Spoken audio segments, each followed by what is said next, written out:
Hello guys, welcome to episode 50 of the Switch Indie Fix podcast, a podcast dedicated to everything indie on the Nintendo Switch. How are you guys doing today? It is April 20th, 2020, and yes, it is actually 420 day.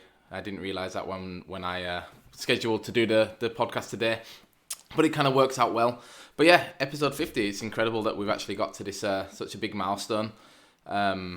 I was kind of always hoping I'd get here, but you know, when you kind of start something new, you never know how it's going to go. And yeah, it's what we've been streaming now, probably not streaming, sorry, we have been doing the podcast probably like 2 years now. So we finally got here.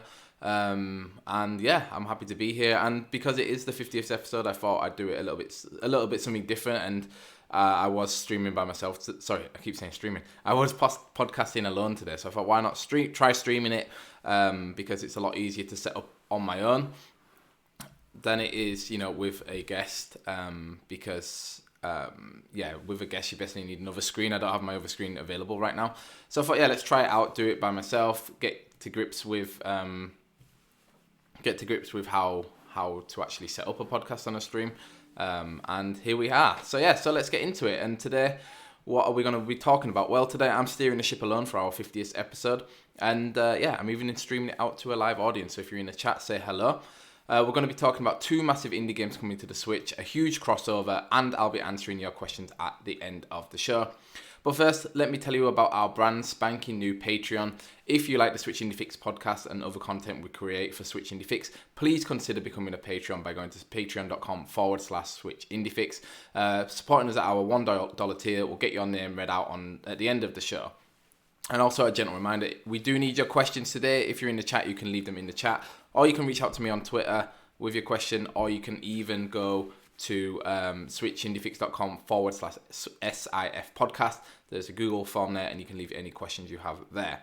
And finally, plus, if you're looking for a fun gaming community to join, then why not check out the Switch Indie Fix Discord server? Just head over to switchindiefix.com/Discord to join. And as always, our first section of the day is our news section. And today, we're covering like news from the last couple of weeks. So we have 4 big main news stories. We have quite a lot of heads up, and we have also a lot of new games of note. So that's 4 stories in total. So that is of course half a baker's dozen. And let me try and get into it. The first story. So the first story is Disco Elysium is coming to Switch. So the indie smash hit RPG Disco Elysium is coming to the Switch. When asked about a potential Switch port of the game on the BBC's Game On podcast, art director Alexander Rostov remarked, "This interview is, at this very moment, interrupting me from writing up design documentation for the user interface and input systems for the Switch port." It was then backed up by the game's narrative writer Helen Hinper, that she thought the game is going to happen soon. That she thought the game was going to be ported over to the Switch soon. If you don't know what Disco Elysium is, it just won awards at the BAFTAs for Best Music, Best Debut Game, and Best Narrative, and is a groundbreaking open-world role-playing game. You're a detective with a unique skill system at your disposal and a whole city block to carve your path through. Interrogate unforgettable characters, crack murders, or take bribes. Become a hero or an absolute disaster of a human being. So yeah, it's one of those games that I don't know.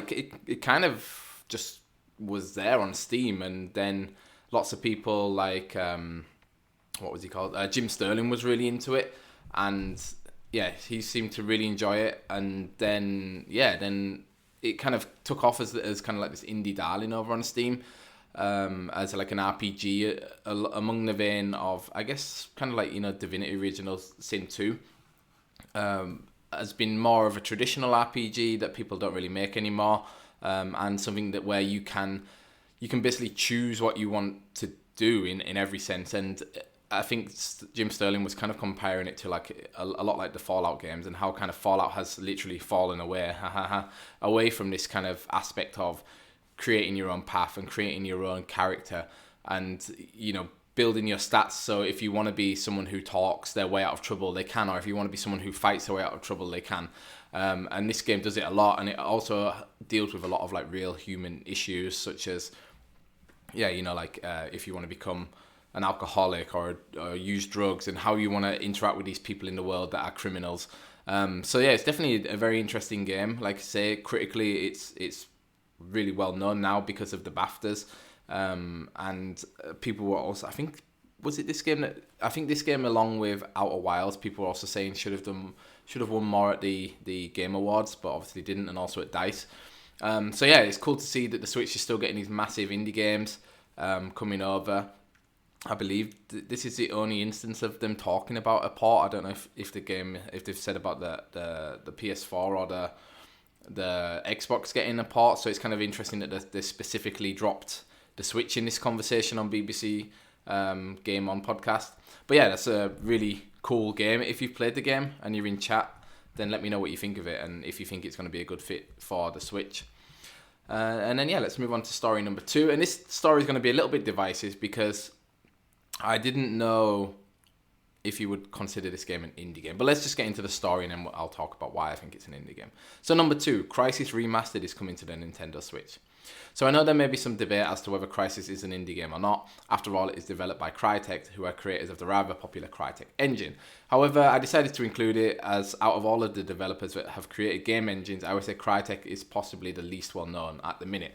So what I mean about this is like I feel like Crytek was like top level, kind of what Epic Games is now, in terms of like creating game engines.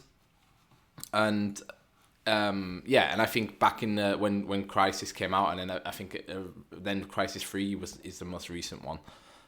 People kind of saw this engine as being like otherworldly, but I also believe it's very difficult to use. So I think they've kind of like tapered off a little bit compared to Unity and Unreal Engine 4. And obviously Unreal Engine 4 is Epic, and Epic make Fortnite. So that engine is like in popular, hang on, I'm just moving over my chair, is in like the popular kind of notion of what video game engines are. And I would say out of all of them, Crysis is probably like, yeah, the least known one. They don't seem to have done much recently either, which is maybe a sign of like what they're standing in the world. But yeah, so I'm considering it as an indie game. I don't believe Crytek is owned by some conglomerate, even though they are quite a big country. Not a big country, a big company. But anyway, so let's get on to the story. So Crytek randomly closed on their website last week that Crysis Remastered was a thing. But then a little later that day, they announced that the game was coming to the Nintendo Switch and other platforms in summer. As you all probably know, right now is the COVID pandemic. And I'm assuming that they must be confident that the game is coming in summer, because why would they kind of announce it right now and then give it a time to release and then be like, oh yeah, the COVID pandemic has caused the delay. So I guess they must be confident that the game is nearly finished and that they can hit this summer release there. Obviously, summer could be from May till end of September. So it's still quite a big release window, but at least we know it's coming this year, hopefully. The remaster will focus on the game's single-player campaign, as the multiplayer was turned off back in 2018. It will also focus on remastered graphics and optimizations, which I think is good news for the Switch. It's also been co-developed by World War Z Studio and Saber Interactive, who are the guys that ported The Witcher to Switch. So I think it's in good hands. Like, it is a Crysis. I don't know about the remaster. Like, I think the original came out in 2007. So I think the game would run comfortably on the Switch, but it's nice to know that they've got like the right people in to port it. And obviously Saber Interactive are kind of like top level porters now because of The Witcher 3 and what was the other game that they did? I can't remember what other game they did, but there was another big AAA game that they ported to the Switch. So it kind of feels like they're making the right decisions and they want the best for this game. And I like that they're optimizing it, which hopefully means that it's going to be optimized for the Switch and run well on there. But anyway, here's the official statement from Crytek. Crysis Remastered brings new graphic features, high quality textures, and the CryEngine's native hardware. An API agnostic ray tracing solution for PC, PlayStation, Xbox, and for the very first time, Nintendo Switch. Which I think is kind of interesting to see that there's going to be like these kind of high end graphic stuff on the Switch. Hopefully, it could turn out to be maybe one of the best looking ports the Switch has got, or if not one of the best looking games. Yeah, and I think it's exciting that Crysis is coming to the Switch. I'm hoping it means that Crytek have kind of like ironed out all the kinks with the Cry engine, and it means that other games that have been made in that engine can come to the Switch as well. Kind of a bit like what Fortnite did for Unreal Engine, that it kind of forced Epic to optimize the engine for the Switch, and then then that means a lot more games that are built in that engine, it's easier for developers to actually port it over to the Switch. So yeah, I think that's just like an interesting story. And yeah, it's another big game coming to the Switch, which is always a good thing. But speaking of big games, we actually have a new big crossover coming over to the Switch, and that is Bloodstained is crossing over with Kingdom 2 Crowns. So the biggest indie game crossover of 2020 is happening on April 28th, which is next Tuesday, I think. Raw Fury announced that in a free update, a crossover event titled Kingdom 2 Crowns Deadlands will see a dark and completely new setting based on indie game Metroidvania Bloodstained Ritual of the Night. The update will see Bloodstained's Miriam riding the demonic horse of legend gaming, which is a funny name, I think, for the horse. But here's the statement that comes from Raw Fury. For the first time ever, Kingdom players will not only be able to change their mounts as they explore and expand their realm, they'll also be able to switch between 4 new monarchs, each with a uniquely powerful trait. These 4 new playable characters come directly from Bloodstained Ritual of the Night, including Shardbinder, Miriam, and 3 unlockables: the Demon Hunter Zangetsu, Summoner Gable, and Alchemist Alfred. Fans of both series will be able to find other surprises waiting for them in Deadlands 2. And, oops, I need to put my earphones up. And yeah, I always love these kind of crossovers in indie games. I guess, thank you 13 Blue City for the new follow.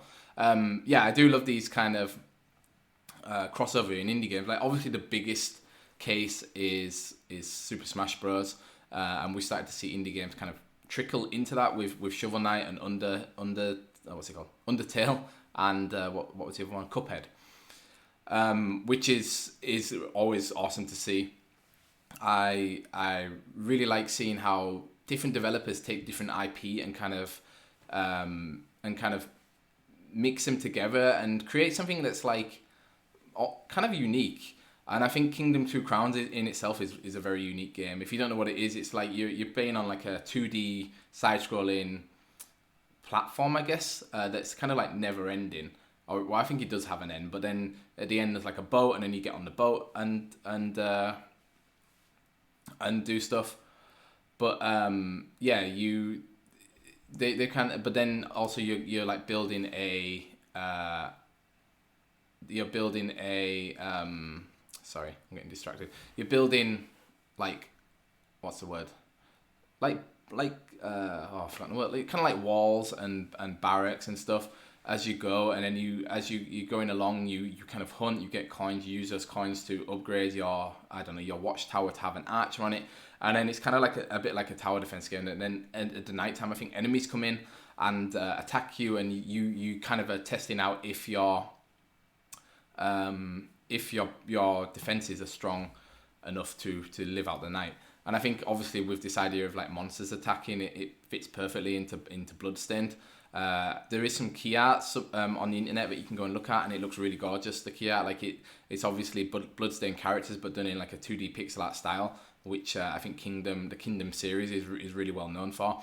And yeah, I just think it's something interesting that like we don't see too often, but I hope happens more. Like we had it with Cadence of Hyrule, which was like a massive Nintendo IP being given to an indie game dev, but now it's cool to see these interactions between indie devs kind of showing love for one another, and I hope we see more of it.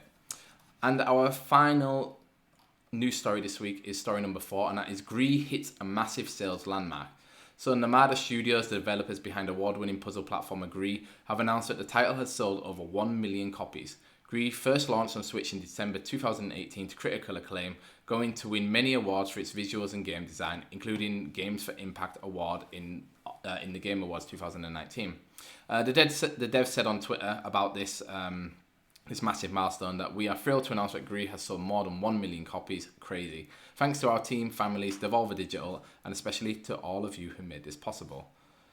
They agree. Like it's a game I played actually over Christmas, and it wasn't a game that really spoke out to me. Like I can see why a lot of people like it, and in the end I finished it and did enjoy it. But it was a little bit too like artistic for me. However, I can appreciate why it's such a great game, and yeah, it's always nice to see indie developers doing well.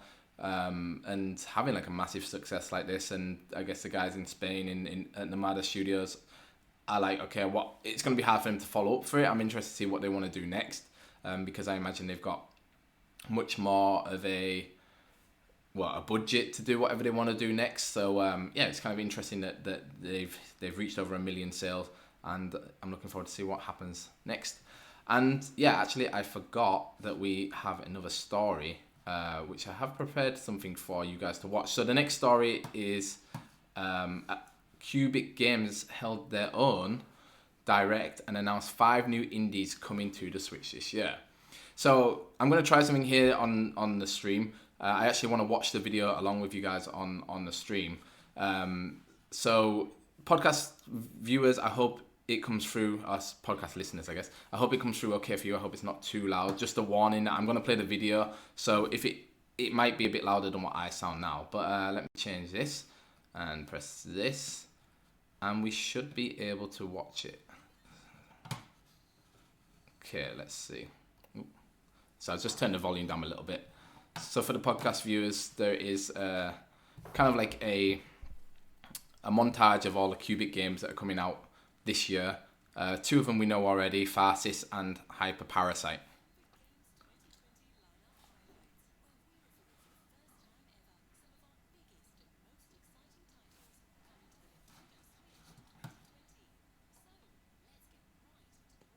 Let's get into it. I've already watched it, but there is some cool looking games in this.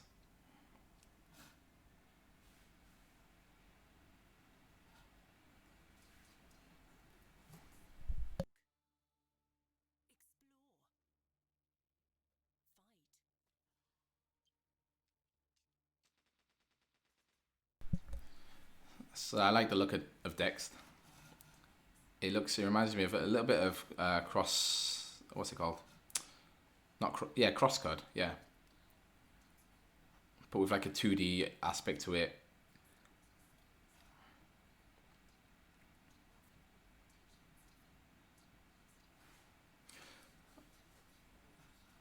And I think obviously they're going for like they're kind of trying to build off the hype of Cyberpunk. There is indeed more than one path to the truth. It looks cool. No release date though. I don't think any of them have release dates. The next one up is Door Kickers, which reminds me of a game called Police Stories.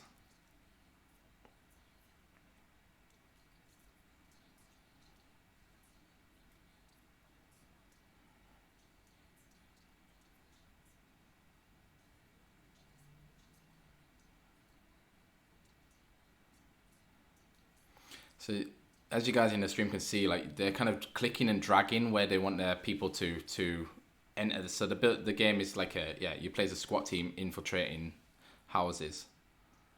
Good night night. This one is my favorite, I think, of the show. Really cute art style. Reminds me of the SNES Zelda games.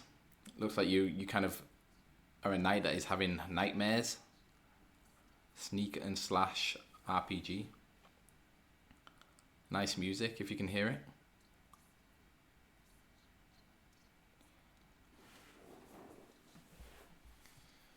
And it's procedurally generated, which I like.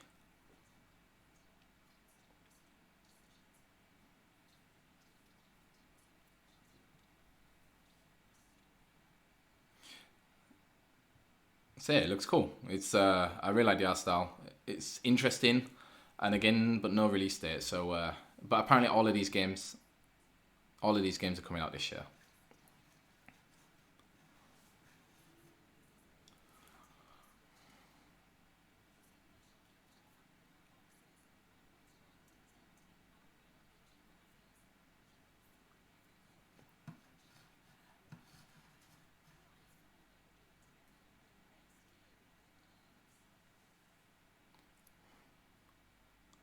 And yeah, that's it. So we had 5. The video, as you can see, probably in the stream, the video does go on longer.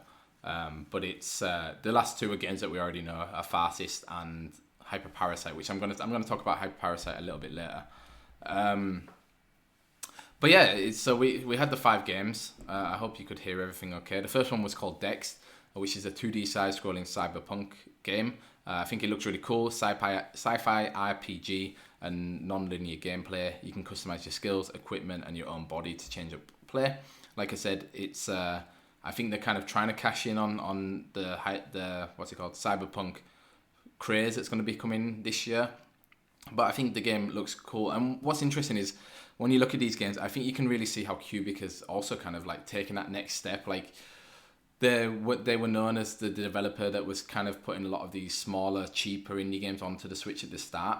And then they were also, I think, one of the first indie game publishers that, you know, they offered like different discounts. So if you owned one of their games, you got a discount off the next one kind of thing. And they even did it, when was it? Was it Christmas, I think, where you could buy one game for like 10 cents, and then every day that week they were giving away a game for free, because if you own this game and then you bought the next one, then every day you would get a game free. So they've kind of gone from like this kind of smaller, like scratchy kind of indie game publisher to now these games look like a lot better. And I don't mean to say that in a bad way, but they do look like an improvement on the games that they've been currently publishing. So we had Dex, we just talked about Door Kickers, which is a tactical real-time strategy game, like a SWAT team that has to tactically infiltrate buildings and take out bad guys. Then we had Good Night Night, which I think looks really cool, a game by No Gravity Games, sneak and slash RPG where stealth and dungeon crawling combine, procedurally generated dungeons ensure every run is different and has a dark and mischievous humour. Then we had Real Boxing 2, by Qubic Games, which is built in Unreal Engine, a boxing game where you rise from nobody to the king of the gloves. And I just realised that we forgot to watch one, so let's go back to the watch along and watch the next one. I'm not going to put it in full screen mode for it, but Godfire is the next game.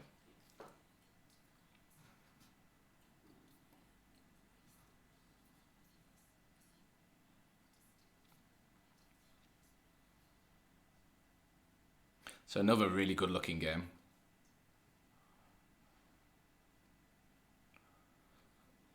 I don't know how vicious the combat's going to be though. It looks a bit slow.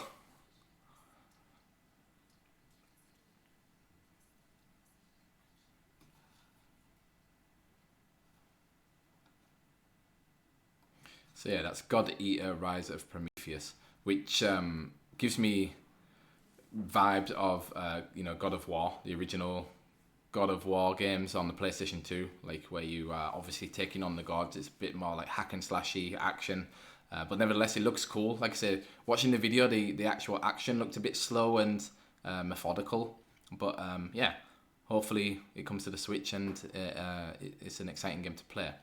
But yeah, so this kind of direct, I think it really went under the radar. Like I don't think really many people even realized it happened. Like I only came across it as I was looking for news for the podcast, and it's a shame because there are some really cool games on there. That's why I wanted to feature it in the podcast.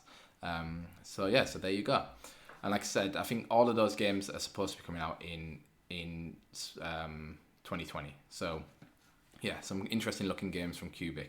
But that was our news section. So tell me guys, either in the chat or over on Twitter by going to @SwitchIndieFix, which story you were most interested in. Have you played Disco Elysium on Steam? Do you think it's going to do well on the Nintendo Switch? Is Crysis Remastered an indie game? Let me know what your opinion is on that. And yeah, do you think Bloodstain will make a good match for Kingdom Come? No, not Kingdom Come. That's a different indie game. For Kingdom 2 Crowns. And the final one, which was your favourite game in the Qubic Direct? Let me know by going to Twitter. And yeah, that's kind of the end of the main news section. We do have our heads up. The first one of which is that Stardew Valley is getting another new update, and it's bananas, literally. The game's dev, Eric Barone, held a poll to ask his fans which fruit they wanted to see added to the game, and bananas won by a narrow margin. They were up against superfoods like mangoes, avocados, and passion fruits, so the sturdy old banana managed to come out on top. Next one up is a fan for any of you guys that are interested in Ninjala, which is the free-to-play kind of Splatoon-y looking online slasher. I don't really know how to describe it. But yeah, Gung Ho Online Entertainment will be hosting an open beta for the game on April 28th/29th, depending where you are in the world. The schedule looks like this. In PDT on April 28th, it runs from midday to 12:59. Then on the same day, it is from 8 p.m. till 8:59 p.m. Then on the 29th, it is from 4 a.m. to 4:59 a.m. On BST, British Standard Time, it's on April 28th from 8 p.m. to 8:59 p.m. It is from April 29th from 4 a.m. to 4:59 a.m. And then from April 29th, it's from midday to 12:59 p.m. And the last one is AEST, which I'm not even sure what time zone that is. I think it's Australian, maybe. On April 29th from 5 a.m. to 5:59 a.m. On April 29th from 1 p.m. to 1:59 p.m. And from April 29th to 9 p.m. to 9:59 p.m. It's not clear exactly how the beta would work. I assume that you have to download the beta on the Switch, a bit like you did back in the day with Splatoon 2 when they had the Splatfest to try it out. But yeah, I'm sure we'll get some news soon that tells us what we should do. I think this is really exciting. I hope that you can stream it because I'd love to stream the beta of this game. But yeah, so keep an eye out for that. And the last kind of heads up story is that Unravel is rated for Switch. If you don't know Unravel, it's the game that is created under the EA Arts kind of logo. Not logo, what's it? I don't even know what you say, but kind of under their brand, where it's funded by EA, but the devs work independently and they receive all of the kind of profits from the game once the game makes a profit. Unravel 2 is already on the Switch, so yeah, expect Unravel to be announced soon. Then in new games of note, we actually have quite a lot of games to get through. First up is Intense Cyberpunk Roguelite Danger Scavenger gets announced for Switch. Then we have action game Microman is coming to the Switch in late 2021. The game has been developed with the single player experience in mind. The release will combine, among other things, elements of action, adventure, arcade and survival games. The main protagonist is a laboratory worker who, as a result of an unfortunate incident, falls into an experimental reduction capsule and gets shrunk to the size of a small insect. Then we have A Fold Apart, a poignant story about long-distance relationships, love, and the technology that connects us, is all coming to the Switch on April 17th. So that game's already out. This was a game, I think it was in one of the Kind of Funny showcases like 2 years ago. And then we didn't really hear much about it. But yeah, it's out now. Then we have Atomic Corps is an action roguelike farming simulator and it's coming to the Nintendo Switch on April 28th. The game looks like a mixture of Stardew Valley and Fallout. Atomic Corps is an action roguelike farming simulator. Armed with your hoe, a watering pail and a fully automatic weapon, you must grow ultra GMO crops to feed the local town and make a hefty profit. Defend your land from the mutant pets and bandits that invade nightly to ravage your fields. Caught and wed townsfolk to fight and farm by your side. Gather upgrades to increase yields, profit and power befriend the local wildlife to help with chores. So if you're looking for another farming simulator with a little bit of a twist, Atomic Corps definitely sounds like that. Then we have Void Bastards was announced for Switch and it is coming on May 7th. If you don't know what it is, it's a space FPS roguelike with a comic book art style and a dark sense of humour. It's been out for a while on the Xbox and is now finally flying over to the Switch. Then we have from Nom Nom Nami, the developer of Syrup and the Ultimate Sweet. They announced that they're releasing a sequel to the game. They say it's going to be an RPG similar to Altair games, where you collect items, combine them to make better items, and battle monsters with your friends. No release date as of yet, but it looks like a cool evolution of the Syrup and the Ultimate Sweet franchise. Then we have Damage in Transit, a split-screened action puzzler, is coming to the Switch on April 23rd. Then next up is Star Wars Episode 1 Racer, is coming to the Switch on May 12th. And finally, we have Streets of Rage 4, is brawling its way onto the Switch on April 30th. There was some, weird thing that happened with Streets of Rage 4, where I think there was some, announcement that the game was going to be announced or was coming out on a certain day, and then they said, oh no, this isn't true, don't listen to it, and then they announced the release date afterwards. So I can't really remember the exact extent of the story, but yeah, it's like at least now it's getting a release date. Next up, we have physical therapy, and in this section is the section that is music to all. This new section is the music to the ears of all you Switch physical collectors out there. Super Rare Games are releasing a physical version of the Sexy Brutale, a time-traveling murder mystery game. There are 4,000 copies of the standard edition and 1,000 of the collector's edition. The game goes on sale. I think it went on sale last Thursday, so you might still be able to get a copy. One thing to note is that they said that the physical edition, includes all of the the updates of, because basically when the game first came out, it was like kick my radio. It was pretty trash, like it ran horribly, and they said that the physical edition includes the update that fixes all that, so that's good to know. Then we have Blackbird is getting a physical release via limited run games. There's a standard and collector's edition, and pre-orders run until May 8th. Then Special Reserve Games are releasing the physical edition of Hotline Miami, and they're working with limited run games to do it. Limited run will be selling a variant of the game's cover, and it goes on sale tomorrow on April 21st. Then the final one is Leo Full are releasing a physical edition of the Rolling Sky Collection in May 2020. And that was all our news. We had a lot of news to talk about. A lot of interesting news because I haven't done the podcast for like 2 weeks, so it's kind of built up on itself. Let us know on Twitch, on Twitter, what story you found the most interesting. If you're in the chat, you can also tell me what story you liked the most. Just a reminder that, where is my reminder? This week's Switch Indie Fix podcast is brought to you by the Switch Indie Fix store. If you fancy some Switch Indie Fix merch, then we've got it. T-shirts, hoodies and mugs to make you look like a legendary SIF fan. Interested? Then go to switchindiefix.com/store. And for the second section of the podcast, I didn't really know what to talk about today, but I decided to kind of talk about my experience being a streamer or starting to stream on Twitch.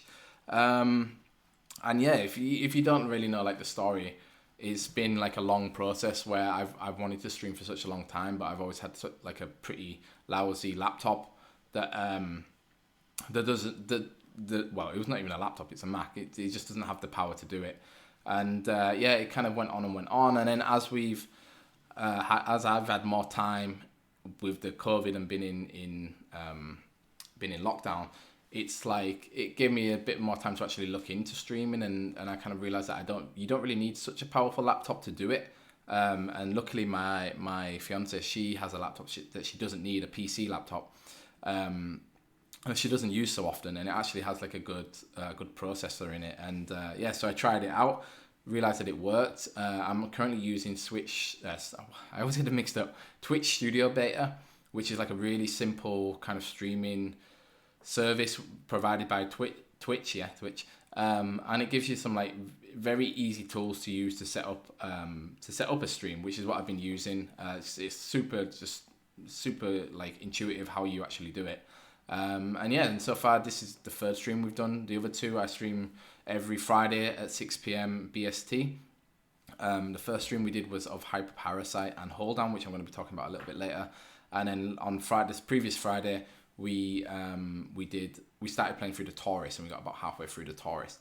And so far it's been positive. I'm trying to make my way up to 50 followers to then get to Twitch affiliate status, because when we get to Twitch affiliate status, then we can have subscribers and emotes and stuff. So that's kind of what I'm really working my way to. So if you are in the chat and you haven't followed yet, that would be awesome if you followed. I think we're almost there. We need about 18 more followers. And all of you listening to the podcast at home, if you do have a Twitch account, you can go to twitch.tv/SwitchIndieFix and follow me there. If you do that, that would be awesome.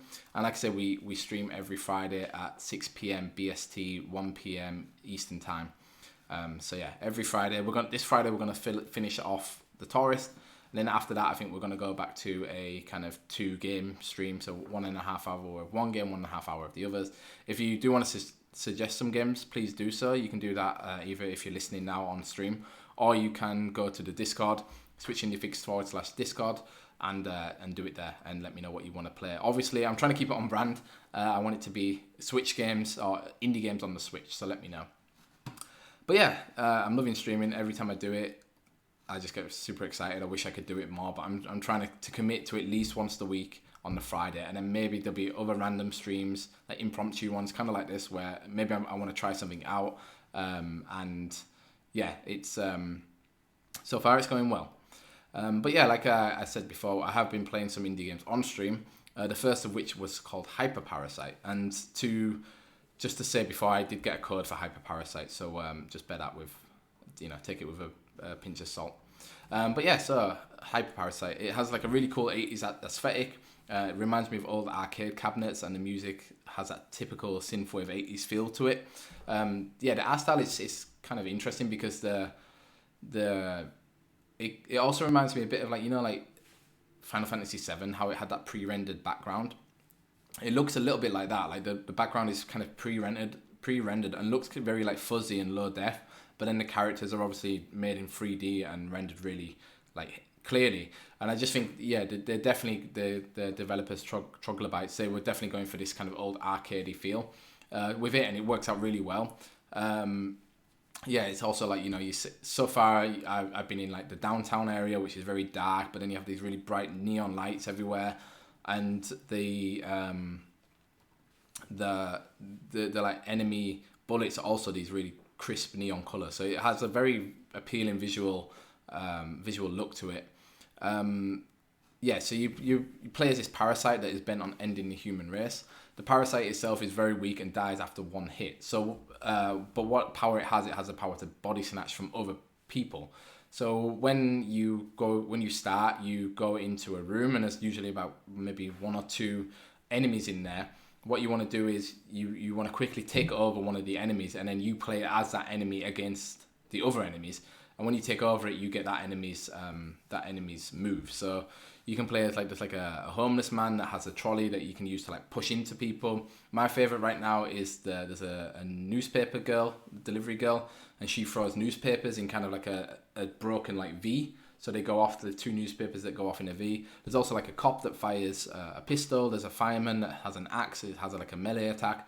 And overall, there's like 60 of these different classes that you can unlock in the game. Which I think is really cool because well, so far in the first level you see a lot of the same enemies, and you can't body snatch all of them right now. That's kind of where the roguelite aspect comes in, that when you defeat an enemy, sometimes it'll drop this like a brain, and then you take the brain to like it's almost like a store or a bank, and then you can unlock that enemy in this store, but then you have to pay money, which you get from killing enemies, to actually fully unlock that enemy or that class, to then be able to take over it when you're actually out in the world.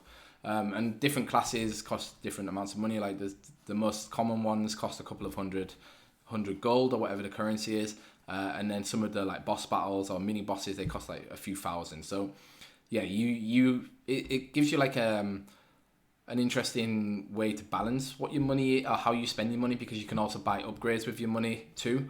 So you kind of like, okay, do I want to have like a short-term game by buying like a machine gun that helps me fight against enemies or against the boss, or do I want to kind of invest in the future by putting more money into some of these harder or cooler like classes to unlock them and then be able to use them later in the game? In my opinion, I think it's better to unlock the classes, because that's the idea of a roguelike, right? You want to kind of upgrade every time you have a run. But yeah, it kind of gives a bit of flexibility for how people like to play these types of games, which is cool. But yeah, so it's an interesting game. It's out now on the Switch. I think it's about $14.99. Also published by Qubic.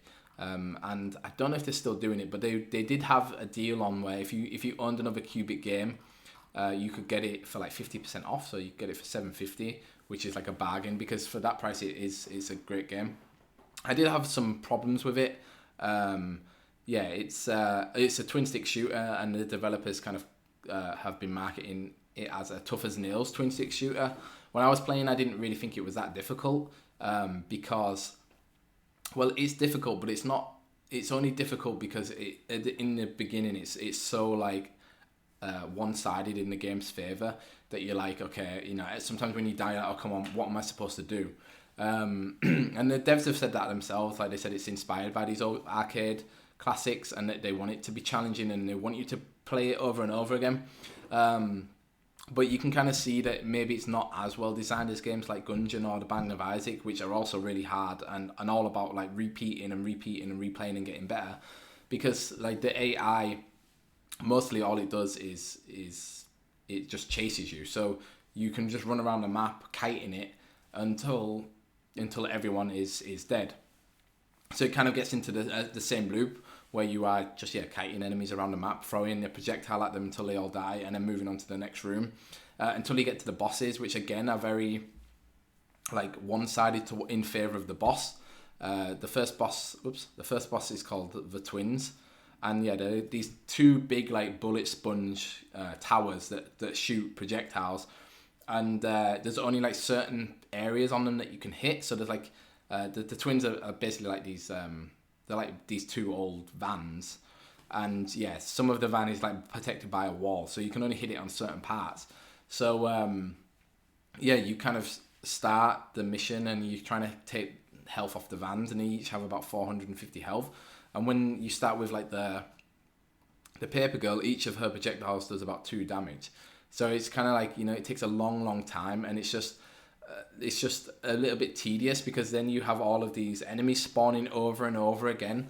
So you kind of like having to dodge bullets, run away from the enemies, try and aim at this very specific spot on the twins to get them down. And like I never beat them on stream. I got one. I destroyed one, and then the other one I got to about half health.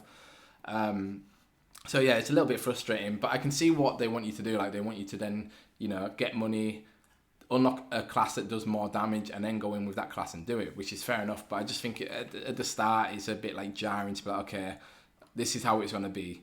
It's a little bit too one-sided. But it's a game that I definitely consider playing again. Like if I want to play it more in my free time as well and get a little bit better.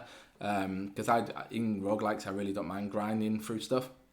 Like I enjoy like just continuing the loop, going over and over, eventually getting something better, and then being able to knock out the boss, which is fair enough. But I know some people might not enjoy that. So that was my thoughts on what's it called, Hyperparasite. The next game I played on stream was a game called Hold Down, and again I want to just show you guys what Hold Down is because it's a little bit hard to explain. So here's the release trailer for it.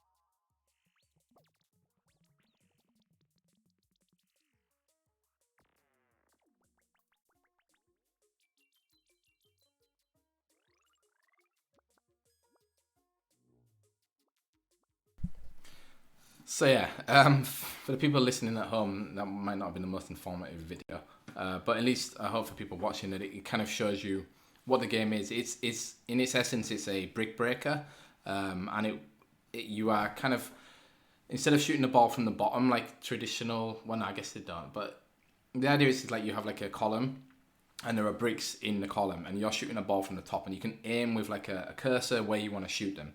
And then you shoot them down. Each brick has its own HP, I guess you'd say, which you have to hit with the balls. And when you hit it enough times, then the brick will break. So it is a brick breaker, but it also does have like a roguelike aspect to it. But it's very different from Hyperparasite in that aspect. That's why I really like roguelikes, because usually they're like shooters or twin stick shooters, but I like seeing things like Hold Down, which try and do something a little bit different with the genre, and in my opinion I think it does it really, really well. So the bricks, you're basically trying to hit these bricks. There are some bricks that have like screws in them, and those bricks you have to hit to get them to disappear. With the other ones you can like aim for, say if it doesn't have a screw in it and all the ones above it don't have a screw in it, say you need to hit it 3 times and you shoot that one 3 times and it breaks, then all of the ones above it will tumble down as well. And the idea is that you want to keep digging down until you get to a certain level, like a certain meter, and then that is when the boss comes. So every time you fire, the bar that you're on at the top goes down 2 meters, and if that bar hits one of the blocks, then the game is over. And yeah, so that's basically all you're doing. Like you're shooting, you're aiming, shooting, trying to break blocks, trying to make your way down this tunnel, and get to the core. Like the idea behind the game is that you're like mining into a planet, and yeah, it's like similar to Downwell. Like you're going down, and then eventually when you get to the planet's core, that is the boss, and you have to hit the core a certain amount of times, which is usually quite high, to break the core and then move on. The roguelikeness comes from some blocks have like crystals in them, and when you break the block, the crystal will fall down, and if you hit the crystal again, you get to keep the crystal, and then you use those crystals to upgrade your character, I guess you'd call him. He's not really a character, but yeah, you use him to upgrade them. It's like, what can you upgrade? You can improve how many balls you start off with. So I think at the beginning you start off with 2, but you can add more and more to it the more you upgrade it. You can there's also like a bonus ball system, kind of like a pinball system, where if you get a high enough combo, or you get enough hits, then a bonus ball will be shot as well. Adding one more ball to you can get more of those, and most importantly, you can upgrade how many shots you have, which is the problem in the start of the game. Like at the start, you only get a few shots, and you just don't have enough to get anywhere near the boss. You keep upgrading it, you have more shots, and then you get to the boss, which even if you have a lot of shots, if you're not using them like efficiently, then you're not gonna be able to beat the boss in the end. And then eventually, when you beat the boss, you go on to the next level, and so on and so forth. And yeah, I just think it's an interesting roguelike. It's very relaxing, and it kind of epitomizes what a roguelike should be, I think.